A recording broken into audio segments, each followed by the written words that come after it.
Hello guys यार, तो कैसे हैं आप लोग। मेरा नाम है दिव्यांशु और मैं एक बार फिर से आप लोगों का स्वागत करता हूं मेरे यूट्यूब चैनल द दिव्यास्त्र पे। तो फाइनली जो भी फाउंडेशन 2024 का अटेम्प्ट है वो अब आ ही चुका है। अब 10-15 दिनों में आप लोगों का एग्ज़ाम है। आज 2 जून हो ही चुका। आप लोग 18 दिन 17 दिन लगभग आप लोगों के एग्ज़ाम में रह गया है। अब यहाँ से आप लोगों का अप्रोच क्या होना चाहिए, क्या आपका मेंटेलिटी होना चाहिए, आज बस उसी के बारे में बात करेंगे, ठीक है। अगर आपको ठीक लगे तो आप 2x पे भी ये वाली वीडियो देख सकते हैं। तो देखिए, मतलब देखो, ऐसा है ना कि यहाँ से लेकर अब हमारे पास जितना भी टाइम है, तुम नया कुछ कर देखो। सब कोई तो ऐसा ही बोल रहा है और यही सही भी रहेगा। इस वक्त पर तुम नया कुछ भी नहीं करोगे तो ज़्यादा बेहतर रहेगा। रीज़न क्या होता है इसके पीछे, नया नहीं करने के पीछे, कि अगर तुम अभी नया करने गए तो तुम पहले का जो पढ़े हुए हो उसको अच्छे से रिवाइज नहीं कर पाओगे और तुम्हारा वो सेक्शन भी वीक पड़ जाएगा।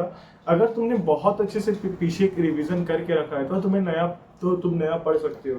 देखो, मैं एक एग्जांपल दे रहा हूँ, तुम समझना। ये वाली जो बात रहती है कि एग्जाम के टाइम पे नया मत करो या पुराना ही करते रहो, क्यों?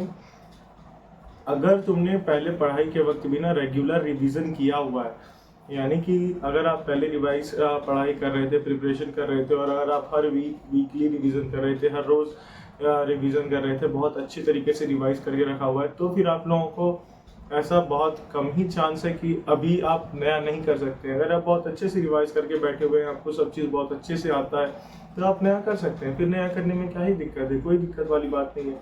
मतलब ये कि आपने जितना भी अभी तक पढ़ाई करके रखा है आपको वो अच्छे से आना चाहिए, हाँ या ना। अगर आपने अब तक मान लेते हैं लॉ में भी आपके 7 यूनिट है टोटल, मतलब 7 एक्ट है, मतलब पूरा एक्ट नहीं है पर कहने को 7 एक्ट है। अब उस 7 में अगर आपने 4 करके रखा है या 5 करके रखा है, और अगर 5 आपको बहुत बेहतरीन तरीके से आता है कि आपको वर्ड बाय वर्ड आपको हर कुछ याद है, सब कुछ जितना अच्छे से आ सकता था याद है आपको, आपने मॉड्यूल बना लिया, आपने RTP MTP उस रिलेटेड चैप्टर्स के हर चीज़ बना लिए हैं आप लोग, तो अभी जो भी रिमेनिंग चीज़ें और सिलेबस खत्म करना चाहते हैं अगर आप, तो फिर आप उसके पीछे जा सकते हैं। समझिए मेरी बात को। मैं बस ये बोलना चाह रहा हूँ कि अगर आपने अच्छे से बहुत, मतलब जितना भी पढ़ाई किए हैं, अगर वो बहुत अच्छे से कर चुके हैं तो फिर आप नया कर सकते हैं। क्या ही दिक्कत है, कोई दिक्कत नहीं है।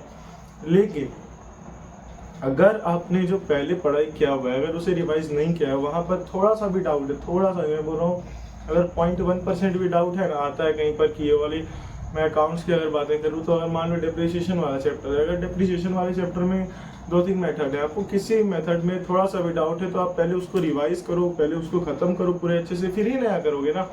मैं तो ये प्रिपरेशन के स्टार्ट के टाइम से, जब से मैं वीडियो बना रहा था तब से मैं बोल रहा हूँ कि जो भी बनाओ पहले उसे 100% ख़त्म कर लो, क्योंकि ये कॉम्पिटिटिव एग्ज़ाम है। यहाँ पर तुम हो, मैं भी इंटर में हूँ, यहाँ पर तुम्हें या मुझे 100% सिलेबस कवरेज करने की कोई ज़रूरत पड़ती ही नहीं है। अगर 65% के ऊपर भी सिलेबस कवर हो जाता है तो एक चांस बन जाता है कि हाँ तुम पास हो सकते हो। जैसे कि मैं भी पास हुआ था। मेरा कहाँ किसी भी सब्जेक्ट में सिलेबस ख़त्म नहीं था, किसी भी सब्जेक्ट में नहीं, ना ही अकाउंट्स में, ना ही इकोनॉमिक्स में, ना ही मैथ्स में, ना ही लॉ में, किसी में ख़त्म नहीं था सिलेबस, किसी में भी नहीं। लॉ में तो partnership act, LLP act, company act, ये तो मैं लास्ट के 2-3 दिनों में ख़त्म करके एग्ज़ाम देने चला गया था, इसलिए लॉ में नंबर भी कम आए थे।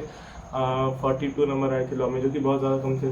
अकाउंट्स भी मैंने 26-27 को उठाया था। उससे पहले मैंने सिर्फ 11 वाला, मतलब 11th में जो पढ़ाया जाता है final accounts of sole proprietorship, वो वाला, बस वो एक चैप्टर था जो मैंने पहले बनाया था। बाकी सब कुछ तो मैंने लास्ट वीक में किया था। मैंने क्यों किया था, क्या ये हुआ था, मैंने हर वो बात बार बार बताई है, अभी उसके बारे में बात नहीं करते हैं। अभी तुम्हारे लिए क्या सही है, तुम्हें कैसे प्रिपेयर करना है, वो जानना ज़्यादा ज़रूरी है। तो तुम नया नहीं करने जाओगे। इकोनॉमिक्स एक ऐसा सब्जेक्ट है जहाँ पर तुम नया करने जा सकते हो, हाँ या ना, क्योंकि उसका सिलेबस भी कोई बहुत बड़ा नहीं है, और अगर उसमें थोड़ा सा भी पीछे हो तो वहाँ पर सिलेबस कवर कर सकते हो, ज़्यादा नहीं। लेकिन हाँ, अभी मान लो तुमने जो भी किया हुआ है उसके आगे अगर 1-2 चैप्टर भी, एकदम 2-3 चैप्टर भी अच्छे से हो जाते हैं 7 दिनों में, तो वो कर सकते हो। हाँ, लेकिन एक लिमिटेड टाइम दो इकोनॉमिक्स को। अगर अभी इकोनॉमिक्स कर रहे हो तो 3 घंटा 3.5 घंटे इकोनॉमिक्स को दो। बाकी जो भी बचा हुआ टाइम है, बाकी तीनों सब्जेक्ट्स में रिवीजन के ही पीछे भागो, क्योंकि लॉ ऐसा सब्जेक्ट है वहाँ पर भी तुम्हें रिवाइज की जरूरत पड़ेगी। अकाउंट्स अगर बहुत अच्छे से आता है तो नया चीज़ उठाओ, वरना मैं तो बोलता हूँ नहीं ही उठाओ।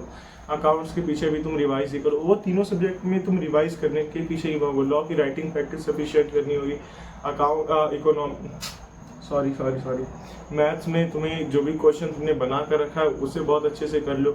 हाँ, लेकिन मैं जब प्रिपरेशन कर रहा था तो मैंने किसी फैकल्टी या किसी टीचर की वीडियो देखी थी कि आप डाउट्स को अभी सॉल्व नहीं कर सकते। मुझे 100% अभी ध्यान में नहीं आया, जब मैंने ये रिकॉर्ड करना शुरू किया, अभी बोल रहा हूँ तभी मेरे ध्यान में आया कि आप अपने डाउट्स के पीछे मत भागो। नहीं, वैसा नहीं करना है।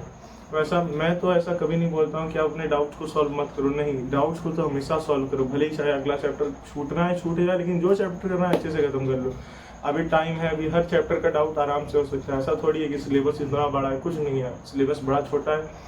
तुम एक एक दिन करके भी एक चैप्टर करोगे तो मैथ्स का तो सिलेबस आराम से खत्म हो ही जाएगा एकदम आराम से। लॉ का भी अगर तुम बनाओगे हर दिन ना, तो तुम्हारा लॉ का भी सिलेबस आराम से खत्म हो जाएगा। लॉ में डाउट तो कहीं नहीं रहता है, वहाँ पर राइटिंग प्रैक्टिस कमी रह जाती है, वहाँ पर चीज़ें याद कम होती है, वो याद करने के पीछे जाओ, ठीक है।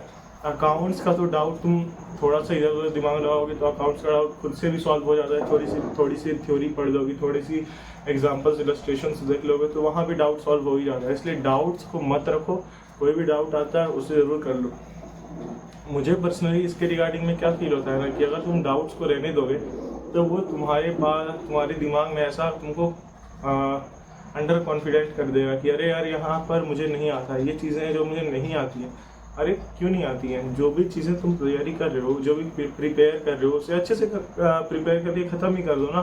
मन में डाउट ही नहीं रह जाएगा कि हाँ ये चीज़ नहीं आती है, ये चीज़ आती है। जो भी चीज़ है तो जो कर रहे हो उसे अच्छे से ख़त्म कर दो, जो नहीं आती है उसे मत आने दो, जो आता है उसको तो पहले ख़त्म कर, उसको तो पहले ख़त्म करो। आई वेरी सॉरी, ठीक है। तो ये सारी बातें हैं जो आपको ध्यान में रखनी चाहिए। और अभी भी ऐसा मन में थोड़ा मोड़ा ऊपर नीचे अगर डाउट वाउट रह गया तुम पूछो, मैं यहीं पर हूँ और जीवित भी हूँ, मैं तुम्हारे डाउट्स को भी बताता रहूँगा, ठीक है। और जो भी मन में आए, किसी भी सब्जेक्ट के रिगार्डिंग में आए, मैं जितना मुझे पता होगा मैं अपने एक्सटेंट तक, या कुछ चीज़ें अगर मुझे नहीं भी पता होंगी तो मैं पता करके या जिधर से भी होगा मैं आप लोगों को बता दूंगा, ठीक है।